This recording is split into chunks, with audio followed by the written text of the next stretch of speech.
Here is something interesting about the biblical narrative. God can turn a terrified nobody into a public deliverer in one day. That's exactly what we're going to see in 1 Samuel chapter 11. The stone that the builders rejected has become the cornerstone. The first will be last and the last will be first. Remember that. This is a key biblical theme, and we're going to see it in 1 Samuel chapter 11. We're going to unpack Nahash's threat against Jabesh-gilead, Saul's spirit-given resolve, the nation's unity, and the surprising way that a reluctant king actually becomes a real leader. And I'll give you one immediate action to help you respond when pressure demands more than private faith. In this episode of Biblical Unlocks, this show is designed to help build your habit of reading the Bible, understanding the Bible, and applying it in your daily life. If you enjoy episodes like this, please consider following and rating the show. It's free, it helps me out a lot, and you can always change your mind later. Now let's get a little bit of context into the chapter.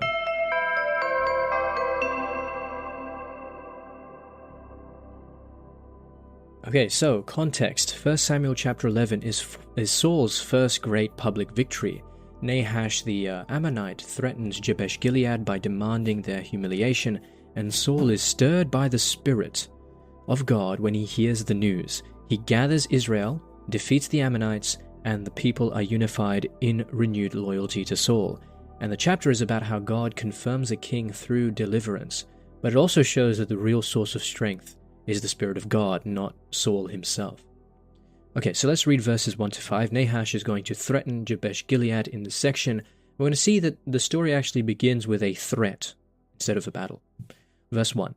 About a month later, Nahash the Ammonite went up and besieged Jabesh-gilead, and all the men of Jabesh said to Nahash, "Make a treaty with us, and we will serve you."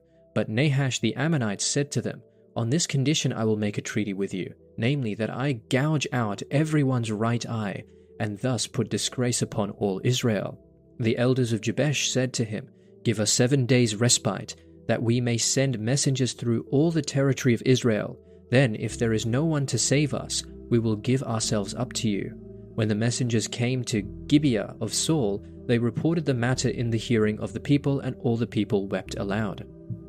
Now Saul was coming from the field behind the oxen, and Saul said, "What is the matter with the people, that they are weeping?" So they told him the message from the inhabitants of Jabesh. Alright, biblical unlock number 1. First we see that Nahash's demand is quite cruel, and the reason why is because it's meant to shame and disable Israel before the battle even begins. So the demand is to gouge out the right eye, and that's not just like a form of physical violence. It is a way of weakening Israel and humiliating all of Israel. And the city asks for 7 days to buy some time for someone to rescue them. So that's important because, again, it shows desperation and that Israel will not leave them alone. So, again, we have a crisis at hand, and this is the kind of crisis that will test whether or not people who are a part of the covenant, who are listening to God, who are a part of God's plan, how they will act in this particular instance. Okay, let's read verses 6 to 11. Focus here is going to be the Spirit of God coming on Saul, and he's going to rally Israel. And my question to you is, why does Saul's response feel so decisive compared to what we saw in chapter 10? Verse 6. And the Spirit of God came upon Saul in power when he heard these words, and his anger was greatly kindled. He took a yoke of oxen and cut them in pieces and sent them throughout all the territory of Israel by the messengers, saying, "Whoever does not come out after Saul and Samuel, so shall it be done to his oxen." Then the dread of the Lord fell upon the people, and they came out as one.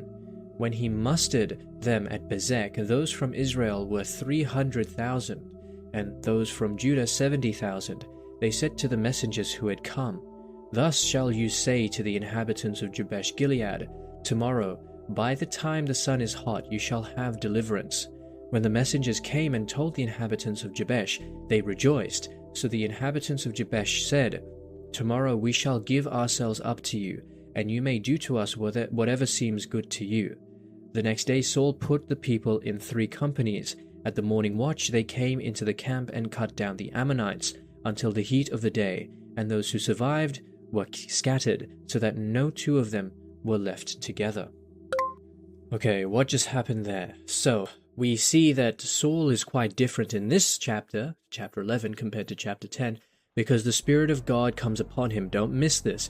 The Spirit of God comes upon him in power. So, what we see is Saul's anger, but it's not just like human irritation, it's actually the Spirit of God dwelling within him, and it's a resolve. You'll see that he cuts the oxen and sends the pieces throughout all Israel.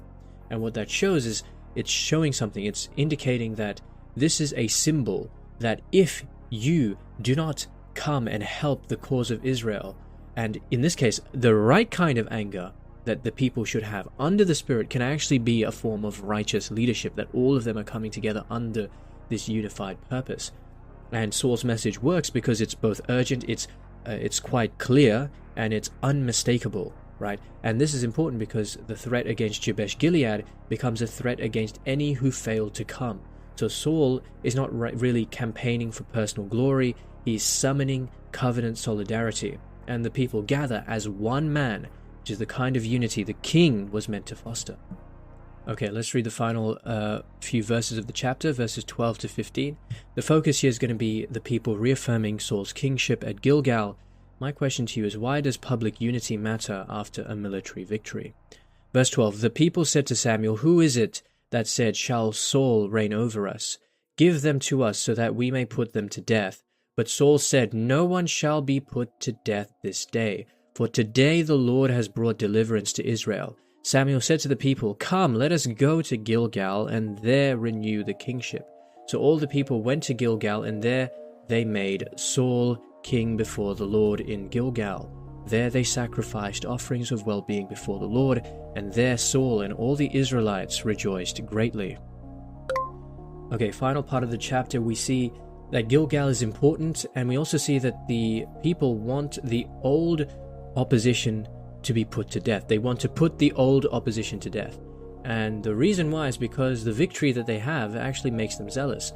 But Samuel restrains them, says, come, let us go to Gilgal and there renew the kingship. He will not let the day of deliverance become a day of revenge, because vengeance is mine, says the Lord, as we'll see. But what's interesting as well is the chapter ends with rejoicing, right? So the nation has been restored to confidence under Saul, but the joy is supposed to remain under the Lord's rule. Remember, who is truly in control here? The people are glad, but again, time and time again, we see that the true meaning of victory is that God is the one who's orchestrating it. Okay, let's see how this chapter fulfills Jesus Christ.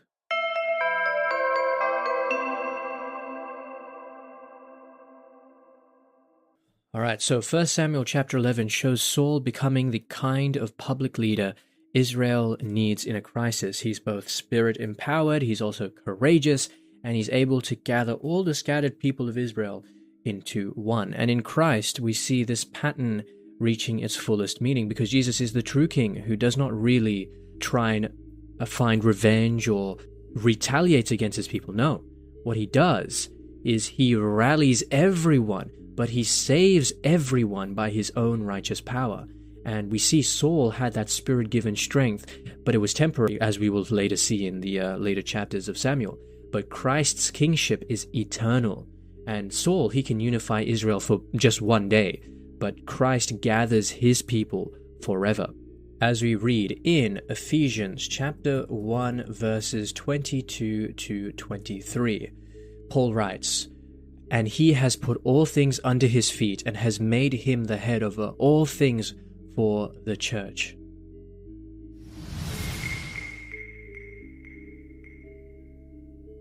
Okay, so how can we apply this chapter in our everyday life? I think the most important thing to remember is Nahash's threat shows how evil seeks not only domination, but humiliation, right?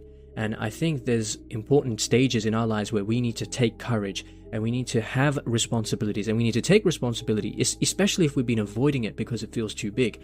And we need to take one concrete action towards that thing, whatever the responsibility may be. And the reason why I'm being quite vague is because there are a lot of responsibilities that we do have, but we do not have the courage to be decisive. We don't have the courage to actually let God take control. Remember, God is the one who's orchestrating everything, so why are you worried? If God is the one who's orchestrating, just stop and let him take the wheel and let him enact his greater purposes in your life.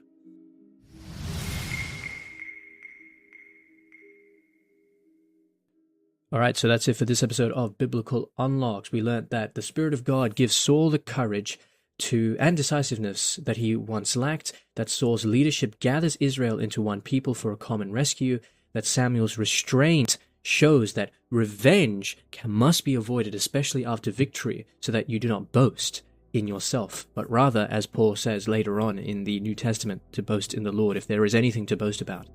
And the chapter ends by showing that the public kingship of Saul must still be received under the Lord.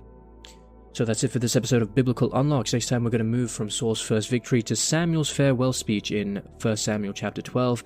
We're going to unpack integrity, thunder at the harvest, and the danger of trusting a king more than the Lord. So that's it for this episode of Biblical Unlocks. If you enjoyed this episode, please feel free to rate the show and follow. It's free, it helps me out a lot, and you can always change your mind later. Otherwise, just have a blessed day. And remember, if you're not in your word, you're in your feelings. Godspeed.